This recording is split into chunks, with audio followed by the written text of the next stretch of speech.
Well, hello everyone, and welcome to this webinar that we're running today on what the airline industry will look like in a post-COVID-19 world. I am Claire McFarland. I lead the Innovation and Entrepreneurship program at the United States Study Centre at the University of Sydney. And I'd like to welcome you to this webinar event today. The airline industry is particularly topical and has been affected in a big way by COVID-19. And so it's great to have this opportunity to have this discussion with one of our non-resident experts in relation to this. For those of you who don't know, the United States Study Centre, we are a research institute based at the University of Sydney. We are dedicated to the rigorous analysis of American foreign policy, economics, innovation, politics and culture. And we analyse America to provide insight for Australian policymakers, businesses, scholars, students and the general public. And as we get started today, I'd just like to start by recognising the work of essential services workers and also policymakers who have been really putting in a huge amount of work as they focus on how industries are going to come through this particular crisis. So this particular event today, it's a webinar. We're going to have a presentation by Justin Wastnage, who is a non-resident fellow with the Innovation and Entrepreneurship program at the US Study Centre. He's going to pick up on some of the themes of his brief on what the airline industry is going to look like post-COVID-19. Then Justin and I will have a bit of a conversation about the themes.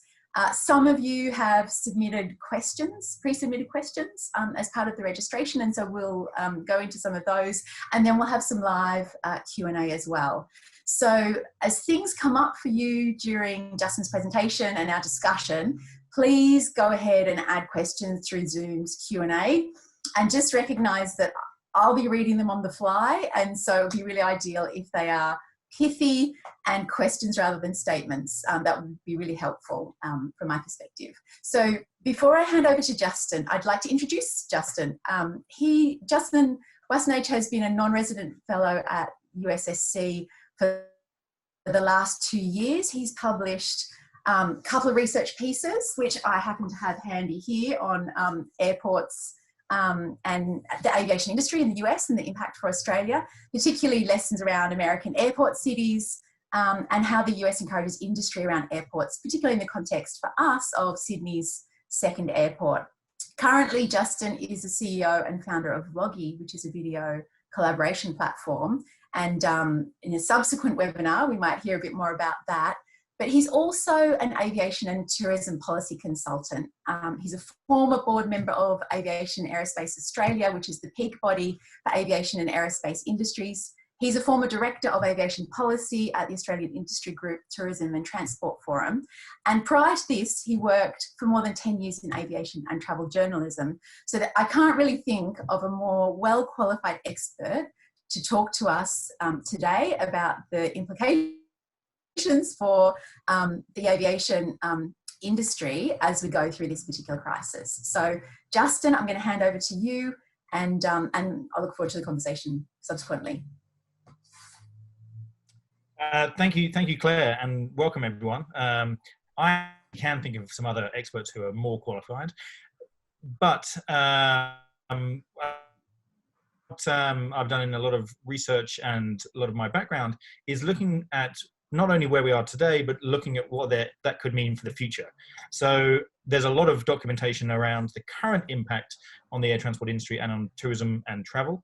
I'll look at some of that in the presentation, but really I want to have a thought about where we could go next. And hopefully a lot of people watching are wondering where this all leads to. So with that in mind, I'm going to start sharing my screen.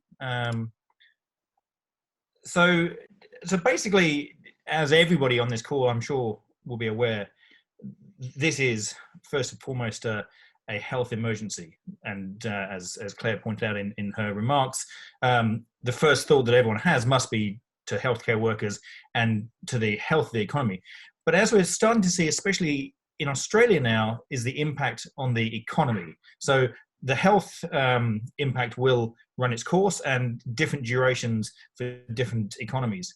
But underpinning that is actually the health of the economy. And no part of the economy is probably more impacted than the aviation industry. In fact, it's facing the most challenging period of its entire history. If we look at the impact after 9/11, this airlines in the US were flying again within a week, and it had a gradual downturn that led to bankruptcies. However, this is a total shutdown of travel. So actually passenger volume is down 95% from where it was a year ago. And where that impacts revenue is down about 55% because there are still bailouts, and I'll get to that later. So really, I want to have a look at, in this session, how does it recover? Will the bailouts be enough to keep the airline industry to survive? Or will we see some more fundamental changes? So it's a fairly brief agenda, really looking at commercial air travel as the leading edge of the impact of COVID-19, and then looking at air transport industry in the US and how it may or may not already be teetering on the edge. But then the interesting stuff comes after that, is how I think, and with some research backing up, how I think the air industry may respond, how government may respond, and then how airline customers may respond. So first and foremost, let's not forget that this disease, this virus, was spread due to air travel. So just like the erroneously named Spanish flu of 1918 that was spread across the globe really by returning troops and spread a disease much more quickly around the rest of the world than it ever did before, today it is air transport. So the original cases in Wuhan, those people traveled to Singapore, then onto France, and then they traveled to Tehran. And it was this rapid interconnectivity, which is enabled by air transport, that obviously has been one of the causes of this. We have another brief coming out on cruising. Cruise ships have been linked to being incubators, but the rapid transport enabled by air transport was really the key to this pandemic being a global pandemic so quickly. So what does this mean? Well, look at the passenger flows just for January, February, and March. What we saw is that in February, inbound flights to some Asian cities fell by about 75%. And looking at China, this was when all of the cases first originated in China. And then the same happened globally in March. And you can see actually tailing off. And then by April, one staggering statistic in the US is when you look at the number of passengers screened by the Transport Safety Agency, on just picking a day, on the 3rd of April 2019, there was almost 2.5 million passengers scanned. On the same day this year, 130,000. And you actually have a phenomenon in the US of ghost flights, where in order to preserve both their slots at airports, but also the connectivity and flying essential workers around, you do have lots of flights in the US, but some of them are flying with as few as one person on board. So it really is a skeleton network in the US, and really very, very few people traveling, because there's 95% of cities under lockdown. But I'm figuring you all kind of know this. So looking at the figures, it's about 90% down for international flights and 63% down on domestic. Now, the latest IATA forecast suggests that if flights resume back to normal in June, then 2020 will be 36% down on the year before. Now, that forecast was made a couple of weeks ago, and I think most people watching would probably assume that things aren't going to go back to normal in the US in June. So I think we can expect that figure to be a lot higher by the end of the year. So what this means is really aircraft are parked all across the United States, and as they are the rest of the world. And there are actually 10 airlines currently seeking parts of the federal bailout there. And this has actually enabled about 750,000 staff to retain on the payroll of these airlines. So it is, as it is here, a sort of suspended animation currently in the US. We might talk about the particular situation here in the Q&A, but there is this sense in the US at least that this is a temporary crisis that actually will somehow be resolved. And sorry, the second point of this is that it's already having a knock-on effect on aerospace. And why this is important is because the aerospace industry normally lags about 3 to 6 months behind air transport in terms of orders. So as airlines cancel orders because they can see that they're not going to grow into the future, then this has an impact on the aerospace industry. So the companies that make the aircraft which airlines fly. So Boeing has already shut its production lines until further notice. Now, part of this was because they were in their big assembly line. Their final assembly line is in Washington State, which was one of the first states which was affected. But now it's looking at forward orders, and the backlog that the two global giants of airframing, Airbus and Boeing, have virtually vanished. But even looking at the regional carriers, so Bombardier Q400s, which are people know as the Dash 8s that fly around Australia, and DC-8s, they've been suspended as well. They're now no longer manufactured there. They're manufactured by a third-party manufacturer. So you're seeing this knock-on effect, which is really a harbinger for how the industry thinks the rest of the first 2 or 3 years of this decade will play out. So what next? Well, really the questions, the unknowns here, and this is a fast-moving topic, and even I was saying earlier to Claire, I mean, between writing the paper that you can download on this and now, so much has changed. This is a very fast-moving topic, but really the question is, where will it be safe to fly and when? So, how airlines may respond. There's a few things we can assume, but social distancing as a concept won't go away. It won't be that suddenly we're allowed within 1.5 meters or 2 meters of each other. So there are some things that airlines are looking at, such as no middle seats or premium economy, or even reconfiguring seats in budget airlines, which is a massive change to the business model there of the seat pitch, minimum seat pitch and minimum seat width. Now, if these kind of things are mandated over the long term, then this takes out a whole budget airline sector. But there are some bright spots in the economy. You would have seen that news, for example, from Air New Zealand is going to start flights from Auckland to Shanghai, cargo only. And there are lots of, and in Australia, the federal government has actually put money to support cargo flights. And in the US, we're seeing things similar. So the essential air services routes, which as a form of subsidy, are being used to ensure that cargo flows freely. And I think this is an interesting thing because for years it has been, cargo has been used to underpin passenger flights, but we may even see a reversal and see passengers just underpinning effectively cargo routes. And this has some knock-on effect for the cost of cargo, air cargo, relative to shipping. But this is a lifeline that airlines may use. But really, one of the main things that you're going to see from airlines is the complete loss of thin routes. And by thin routes, what we mean is there was a tendency in the early 2000s and into the 10s to join city pairs that weren't formally used. So the old model was hub and spoke. So you had major hub airports, so Singapore and Bangkok and Dubai and stuff, and you had lots of feeder flights and then feeder flights going out. And then a new model came in that said, well, actually, why don't we link secondary cities together? And we had a whole breed of aircraft, the 787 and A350, designed especially for that.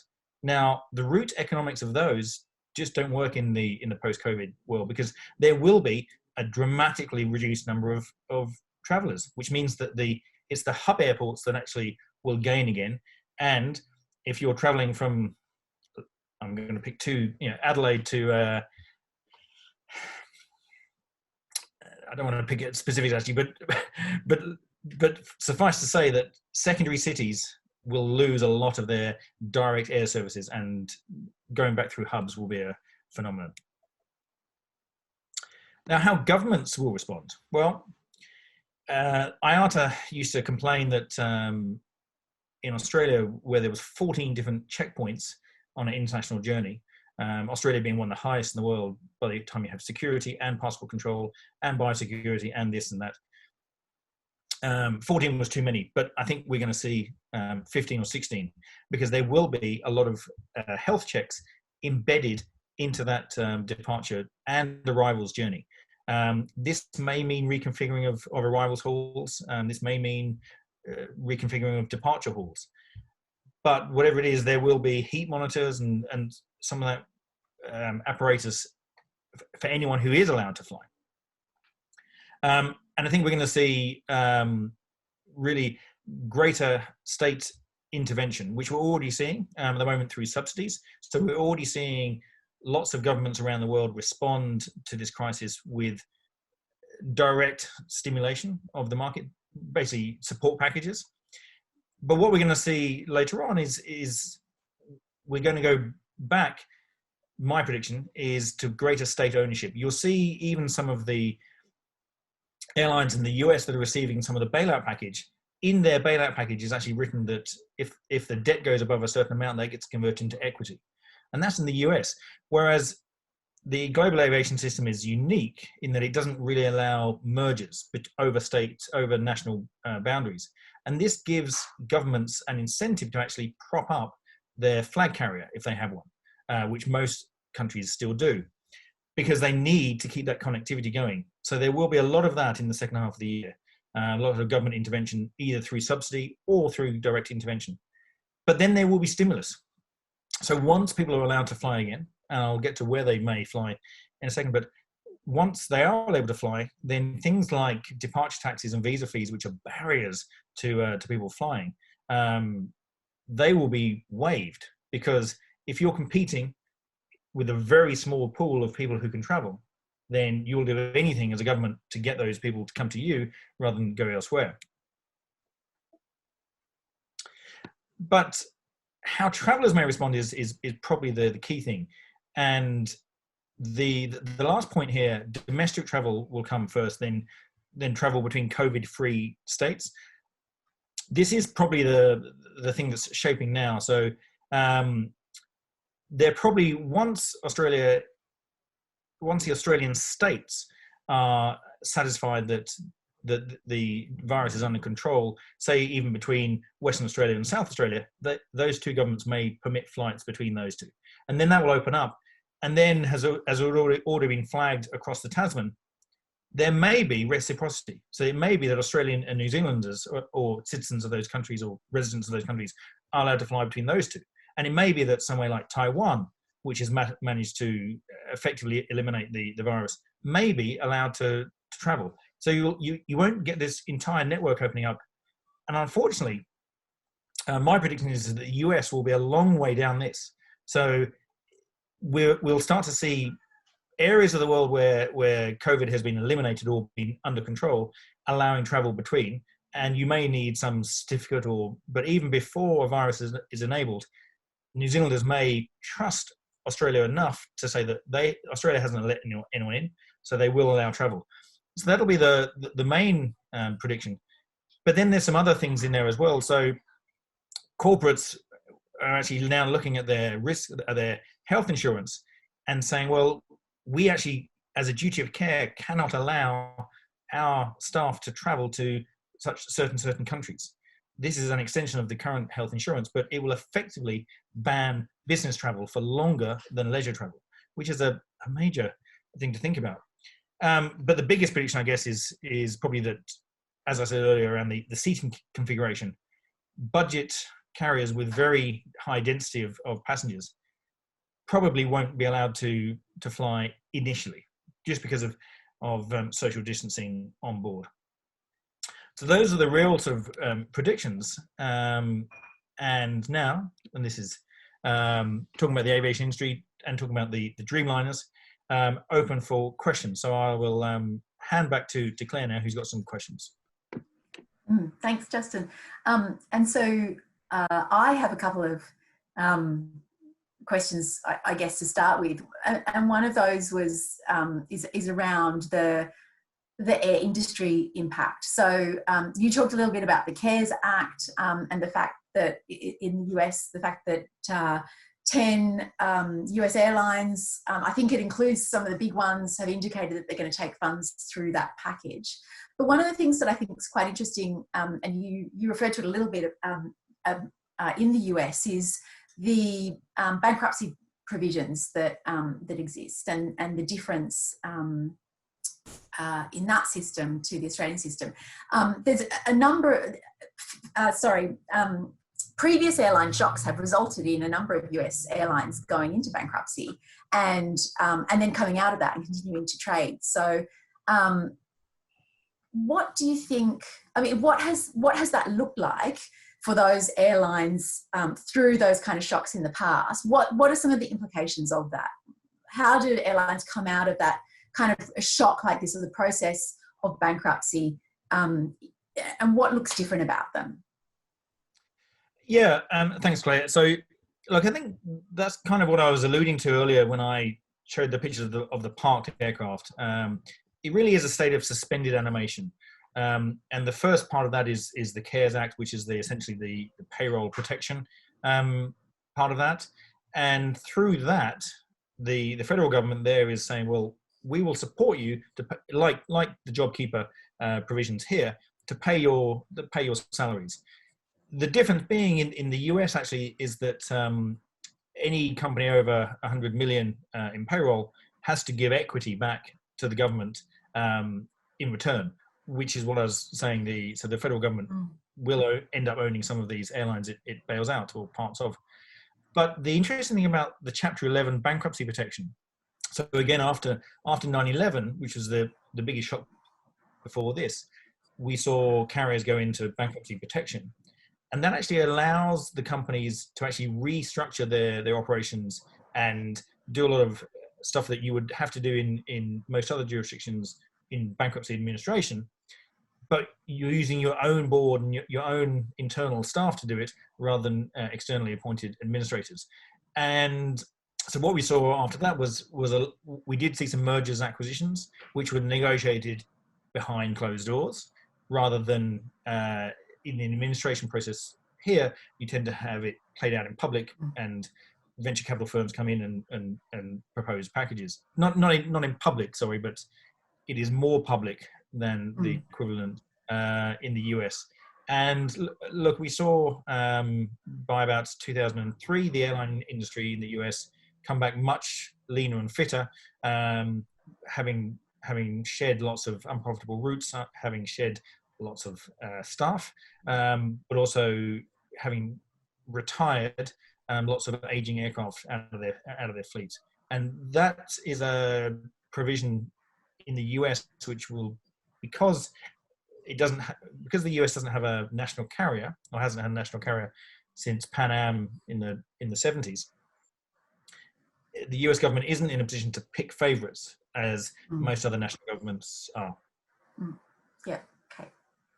One of the things that's interesting, I think, in relation to that, you talked about the fact that that it forced companies to, I guess, to innovate to a certain extent, to be thinking about what was the right structure for them, what were the right routes for them. One of the things that you've talked about in some of the previous reports is that right from the very start, the aviation industry has been a very innovative industry, and and that has continued through the history of aviation, particularly in the US. Business models and adjacencies and moving to those kind of things. What are some of the innovations that you can see coming out of this as possibilities? Well, it depends how far you want to go, but one of the interesting things about the order book at Boeing is that suddenly an aircraft called the 737 Combo is suddenly some of the orders being converted to that. And what that is a 737, so a narrow body aircraft, where it has a essentially a bulkhead, so a pressurized container at the back for cargo, for containerized cargo. So actually, you could see aircraft go from sort of 170 passengers down to 70, with the rest filled with cargo, if that is a interim model that helps routes to survive. That's the kind of innovation. I mean, previously, some of the innovation we've seen is around the placement of airports and the ecosystem around that, where the US has really led the world in creating logistics hubs around airports to underpin passenger travel with cargo. But we've also seen, of course, the deregulation in the late 70s and early 80s in the US led to budget carriers as we know them today. So no frills carriers, internet sales, and so forth. And that really spurred also on the kind of innovation in the aerospace industry, because it was the budget carriers saying, well, we don't want to have 3 pilots. We don't want to have a pilot, co-pilot, and an engineer. So they were pushing the airframers to actually upgrade the cockpit avionics in order to only have 2 pilots. And similar innovations around seats and emergency exits and so forth have enabled budget carriers to reduce the number of staff on board. So it's things like that. It's around engine innovation, again, to reduce fuel burn, not because of any environmental concern that came later, but because of cost concerns. We've seen the innovation really, which was led actually in Europe, more around composite aircraft, around plastic, lightweight aircraft. Again, this is all designed to deliver cost savings to airlines. And at a time now when routes will be much thinner, I think one of the things we'll see is regional jets, which are sort of sub 100 seat aircraft, will suddenly come to the fore, because you will have much smaller numbers of people traveling, and you'll need smaller aircraft. So if you're gonna invest in one area of aerospace at the moment, it would be regional jets. Yep, it's interesting. One of the startups that I heard from the last time that I was in the US, in San Francisco, you know, in only the way that you can have a San Francisco company, was a startup that was looking at business class only planes for that leg from San Francisco to London, and that was their whole kind of reason for being, that kind of really premium level of travel. And I've been thinking about them through this recently, kind of going, you know, there's a lot more space in that kind of environment, and there's a premium associated with it, but you know, wealthy people, I expect, are going to, you know, will be happy to pay for that kind of safety of peace of mind. Yeah. Well, exactly. Actually, it's not a new idea. I actually flew from Düsseldorf to New York on one of those services probably 20 years ago. But yes, that idea, and similarly, Singapore Airlines used to fly business class only from Singapore to New York. Same sort of thing. Yes. So actually, there will be a premium. There probably will be a market now for both premium business class travel, fewer people, fewer seats, but longer range. Yes, but also private jets. I mean, the seriously wealthy in the US, and to a lesser extent in Europe, and to a minuscule amount in Australia, fly privately. So they don't have to share their cabin with anyone. Now, these aircraft are normally rented by the hour, so there are some cleaning implications in terms of the changeover of passengers, but you're not sharing with the great unwashed, or you're not sharing with the general public. So yes, that's another area which I see booming is private aviation, so business jets. Yep. Okay. What about, you know, one of the things you talked about was the aggressive use of subsidies and incentives. The US, much more than Australia, at a state level, has a history of using incentives to both attract companies and to keep them. How do you think that this mechanism might be used post COVID-19? You talked a little bit about subsidies. Are there any indicators of the kinds of conditions that you think states would be likely to be looking for in relation to this? We've seen a bit of this in Australia as well. if the newspapers are to be believed in relation to Virgin. But what do you think the US has a stronger history of this? What do you think that's going to look like? Yeah, yes, thanks. So I mean, there's two parts of that. There's route subsidies, and in the US, it's the essential air services subsidy, which was introduced in the 70s as aviation was deregulated. There was a need to link certain capital cities with major economic hubs. So there was a mechanism passed through the federal government to essentially subsidize each seat on a certain route. Now the essential air services is often maligned because it's seen as a gerrymandering or vote buying, or there are lots of examples of very convenient politically subsidies given to key congressmen. However, that being said, that mechanism is in place, and that is definitely a way to guarantee, as the name suggests, essential air services keep flying. So that's already in place and will continue to exist. There are parallels in Australia. So the federal government has a remote air services subsidy, really for the Northern Territory and for parts of the country which are otherwise inaccessible. But then individual states, New South Wales, Queensland, WA, also have systems to subsidise key routes. So those will continue to exist.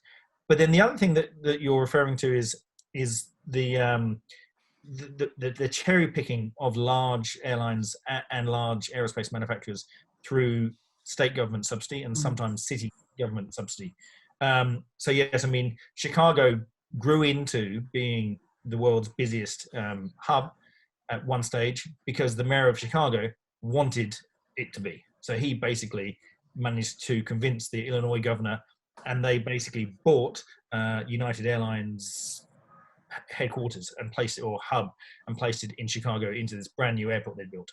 And I think that's the closest parallel to what you're referring to with Virgin here, is that Virgin is very proudly supported by the Queensland government, but New South Wales is suddenly eyeing an opportunity. So regardless of what the federal government does, there's now this competitive tension, I suppose you may say, between Queensland and New South Wales. I think Queensland yesterday said that they would get the bazookas out if New South Wales tried to buy Virgin from them. That was probably undiplomatic language, but yes, in the US, this is very, very advanced. And in fact, there are trillions and trillions of dollars spent every year by state governments essentially buying the corporate headquarters of not just airlines, but Amazon. There was a bidding war to who could host the second warehouse for Amazon. Yeah, and for the audience, if you're interested in understanding a little bit more about what that looks like, both of Justin's previous reports cover some of the details around that, including freight and logistics and the measures that US states and cities have taken to attract and retain airlines and logistics centres. So I would commend them to you as a way of giving them a bit of a plug as well. The third thing, Justin, that you talked about in terms of the impact was around customers. Now, one of the things that we're already seeing is quite a significant amount of flexibility around rebooking of cancelled flights from a number of airlines. The US has the busiest airports in the world by both passenger numbers and by freight. They have 6 of the top 20, as you've covered previously, and which is more than any other country. So this is a nation of people who fly. They're used to flying. They like flying. What do you see as what customers are going to be looking for in this post-COVID-19 world? Are they going to be looking for, what do you think will encourage them back into the air? Will it take a lot, or will it be something that'll be, quite straightforward, do you think, once we're past this? Well, I mean, look, we're speaking on Zoom now, and I think everybody in business, if they hadn't used video conferencing or hadn't used it much a month ago, are now very familiar with. I mean, I'm worried now about how my virtual background is not quite working. which isn't something which I thought about a few weeks ago. I'll get mine too. But you know, and you look at Q&A last night, and it's now looking very slick. And the point is that, and we've upgraded our broadband here, and suddenly everybody is actually set up for home working. So actually, the other part of this component is that yes, a lot of people fly for business, but this has actually forced people to realize that they probably don't need to quite as much, and that's a big threat for the airline industry. Because yes, there will be some people who will jump back on a plane tomorrow because they were just so used to it and they hate being at home with the kids and they just want to get back in the air. But in any market, there will be early adopters and there will be people who need more comfort and security. For those people, and there's a question actually on the Q&A about if two countries are COVID-free, would it really be necessary to reconfigure seating? And I think that there's the medical response, is it really required, versus the customer expectation. So would you feel comfortable sitting with a seat pitch only so deep, 107 centimeters and a width of 53 centimeters? Yep, some people will, some people won't. So it's a market adjustment as much as a health care adjustment. And even then, I think you've also got to look at the effect on people's income. So the JobKeeper allowance is, for some people, a boon, but for a lot of people, it's a reduction in salary. And then what happens when that ends? And people aren't probably going to want to go on a leisure trip until they're certain about their income. So there's a whole lot of factors here about what travelers' intent will be. Yep. Okay. So I want to move on to some of the questions that people submitted as they registered, because there was a couple of really interesting ones that we haven't covered as the conversation has gone through. One of the things we haven't really spoken about so much so far in this conversation is a question that's been put by Belinda Gibson about how airline changes are going to affect airport business models. Yeah, look, a lot of airports around the world, especially starting in the US and then into Europe and then the rest of the world, have actually built dedicated budget terminals, or they've reconfigured terminals to specifically accommodate hordes of people traveling at low prices. And these, unfortunately, are the sort of areas which are going to be most keenly affected by any, presuming that social distancing will go on for a year or so, as they suggest, and it becomes part of everyday life. The kind of processes and flows, even through security handling and all that kind of stuff, will have to be reimagined. But also, if the budget carriers do not survive in as great numbers, and there was one, so the Center for Asia Pacific Aviation suggested that of the 800 airlines flying internationally, there may only be 50 left next year. Now, I think that's probably overstating it because of the protections in the Chicago Convention around national carriers.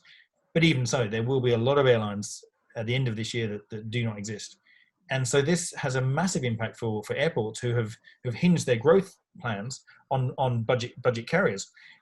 As I said, I think cargo could be a short-term fix. So that is a reconfiguration of the tarmac and the processing areas.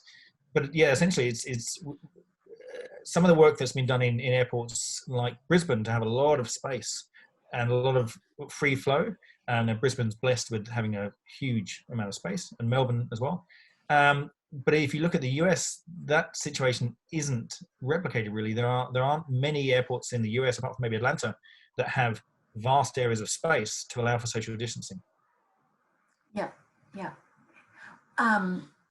One of the other areas that we haven't spoken about up until this point, although you touched on it in this when we were talking about Boeing and the wide reports about the cancellations of orders through to Boeing.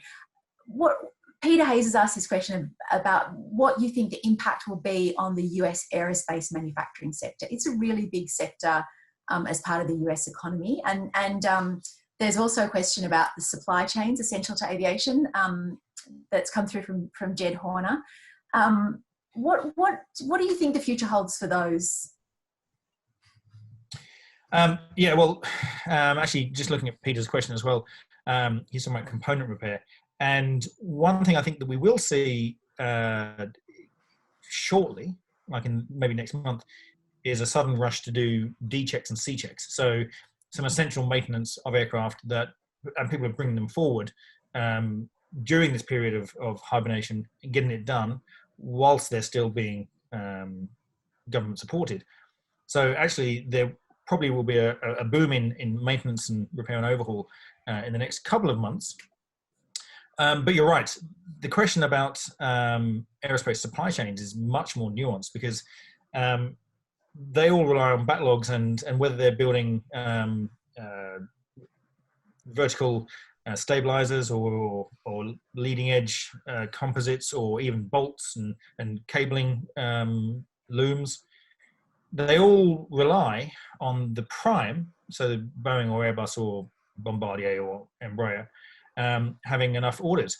Now, like I said earlier, I think there will be some uptick for regional jets and for smaller aircraft. And at the other end of the thing, there still will be large super jumbos flying, whether many more are built.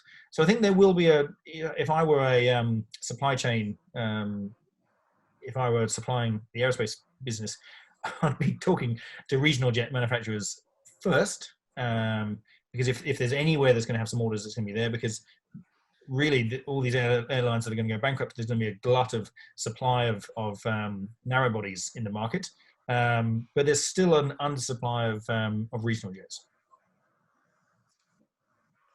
What about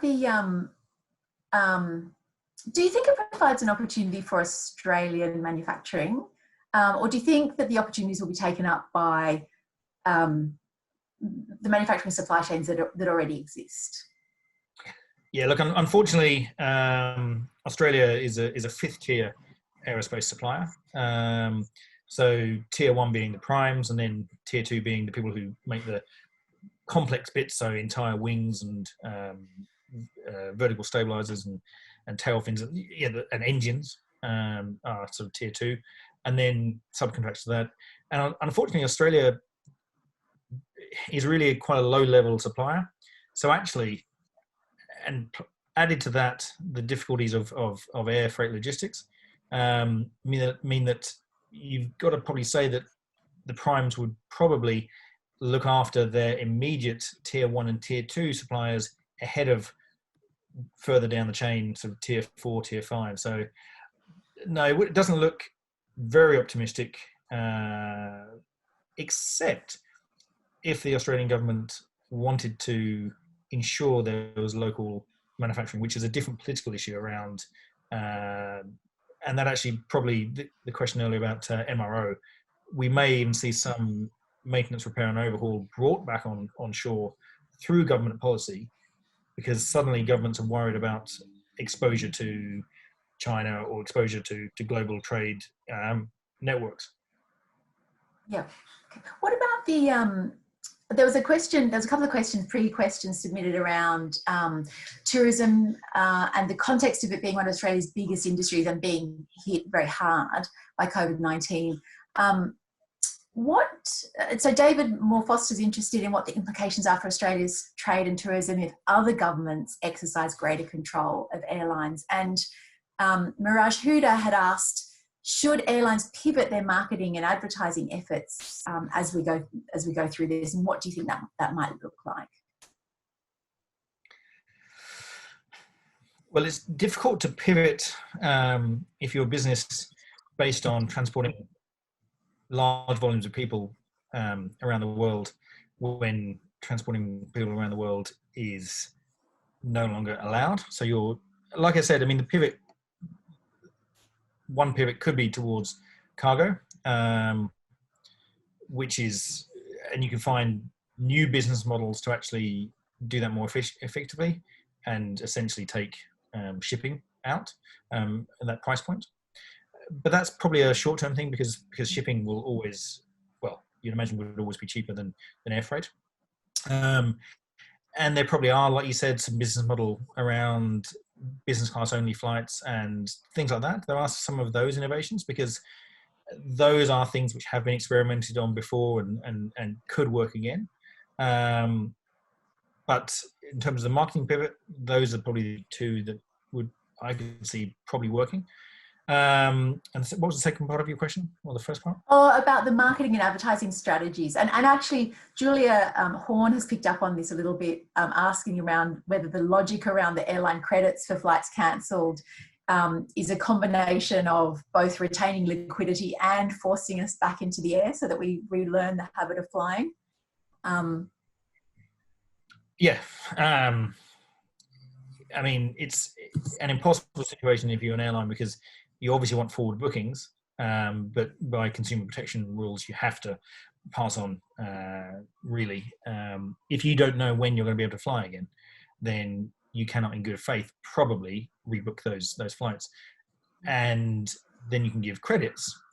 But who knows when those credits will be worth anything. So, for example, I had credits with the Brazilian airline. What was it called?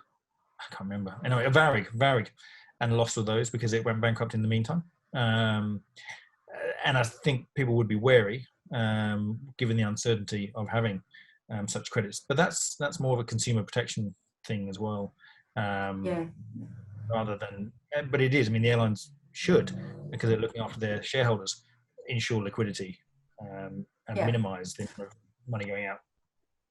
Yeah, and I guess kind of related to that, and there was a lot of discussion about this on Twitter last night when I dipped in to check on something around frequent flyer points and loyalty programs, and what the impact is on those kind of loyalty mechanisms that are designed to encourage our loyalty to particular airlines. What's the impact of this situation on those types of programs?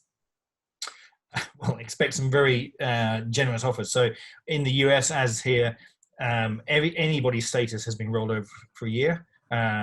So if you were gold and didn't fly much, you'll still continue to be gold. And I think there will actually be some marketing around that. So there will be special promotions out to loyal members, because they are the people who are most likely to fly again, and people who are very habitually flying. So it makes sense to focus your marketing on those people, talk about social distancing and hygiene on planes and in the lounges and so forth, and concentrate on that group first, and maybe even offer them business class only flights. So yes, I mean, that's as with any business, you always focus on your most loyal customers for repeat.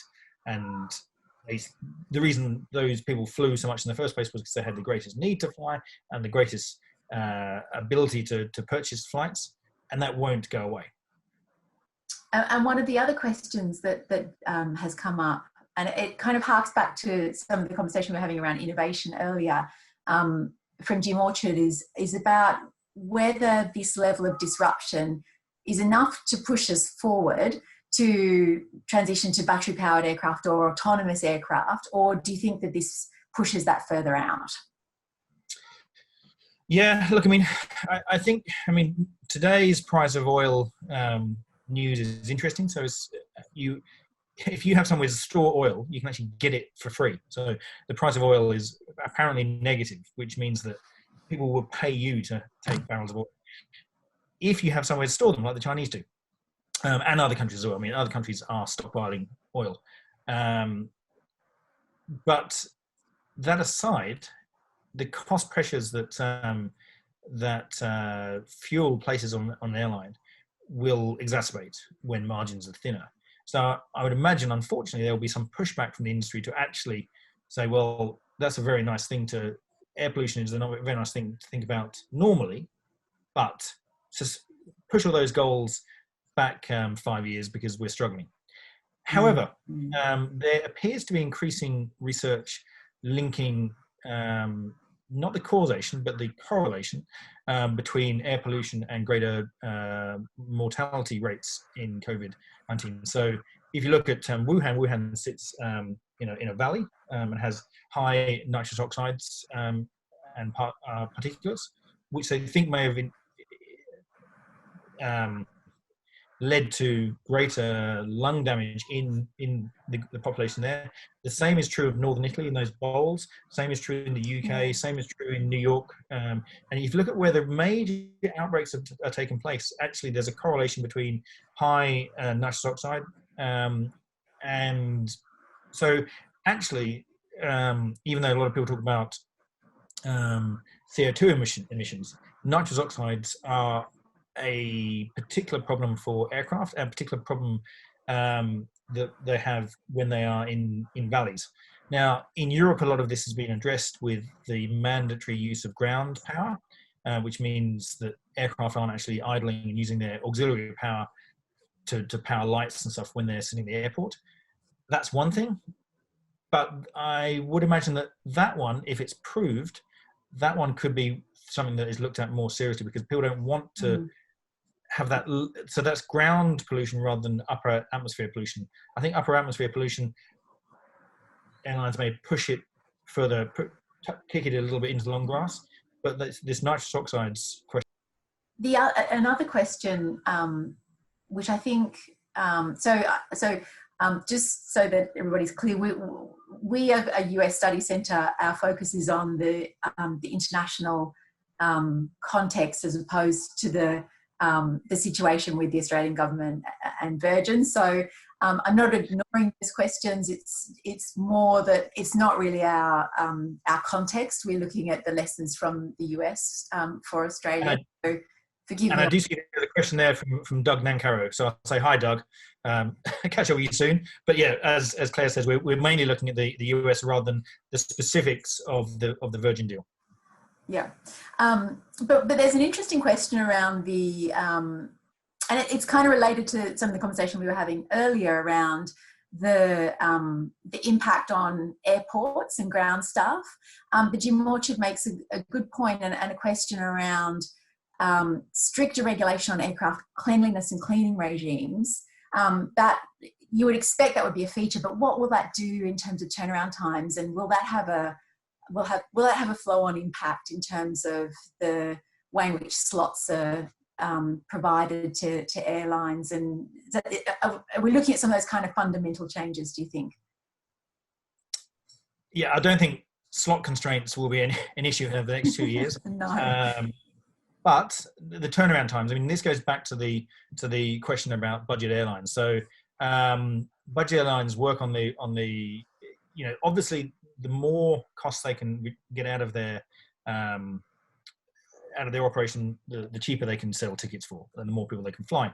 And part of this has been an aim to get four rotations a day, so 4 return journeys.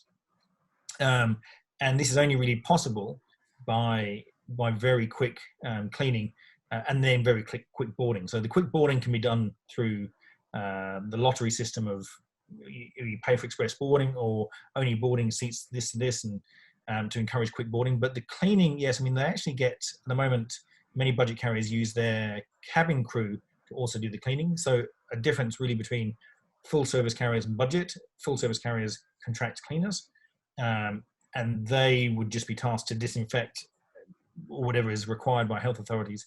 Whereas in trusting that to cabin crew, may be more problematic if there is any particular cleaning of hard surfaces that needs to be done. I mean, again, going back to the earliest remarks, this is first and foremost a health emergency. Once we know what the ongoing restrictions will be around cleanliness and social distancing, these questions will be easy to answer. They're not very easy to answer at the moment, but yes, I imagine it would probably have a knock-on effect on turnaround times. Yeah. Now, I'm going to be slightly cheeky in relation to the last question that's been asked by Dashana Parek, which is about how you see travel, retail, duty-free industries adapting given airlines carry, given the kind of airline context. And I'm going to ask you, Dashana, to come back to a future webinar that we will be having. This is the first in a series of research pieces that we are doing, looking at the industries that are affected in a really big way by COVID-19. So the airline industry is the first industry Justin's been looking at. He's also taken a look at cruise industries, and we'll have some research coming out next week, I think, might be later this week. And then tourism more generally is the third piece that Justin's going to be taking a look at, and the impact on that. And so this is really the first of a series of research that we've got going. So please come back, Darshana, and we can have a discussion about the adjacencies at a subsequent time. And so I'd just like to take this opportunity really to thank everybody for participating today. We've had a really great turnout. We've had some really fantastic questions, and I hope it's been a useful conversation for informing your thinking about what's happening in this. I'd really like to thank Justin for taking part in this, for doing this research, and for bringing his expertise to us. Look out for his forthcoming research. If you want to have a look at his previous research, please also do so. There's a couple, American Airport Cities Lessons, Western Sydney Airport, and Bringing Industry to Airports, How the US Experience Can Help Western Sydney Take Off. That's previous research, and it'll be backwards for you guys as I hold it up. But those are really great research reports that have come out of the Innovation Entrepreneurship Program at the US Studies Centre that Justin has authored, and there's a lot of relevance in them for this current situation, because a lot of them is looking at the historical context and how the US has become the kind of aviation powerhouse that it is, and remains to be seen exactly what's going to happen next. But Justin, thank you so much for sharing your thoughts on that, your insights, your expertise. This session has been recorded, and so if you have colleagues that have missed it and would like to take a look at it, or if you'd like to revisit it, then please let them know. Go ahead and do that. And it'll shortly be available on the USSC website along with our research. And finally, if you just cannot get enough of what's happening in the United States, then please sign up for our weekly newsletter, the 45th. There is a huge amount going on at the moment in the US with implications for Australia, from health implications through to economic and industry implications, through to grey zone military Indo-Pacific implications for Australia out of COVID-19. And I'd commend that research to you, and thank you all for being part of the webinar today. And thank you. Hopefully we'll see you again soon. Thank you very much, Justin. Thank you.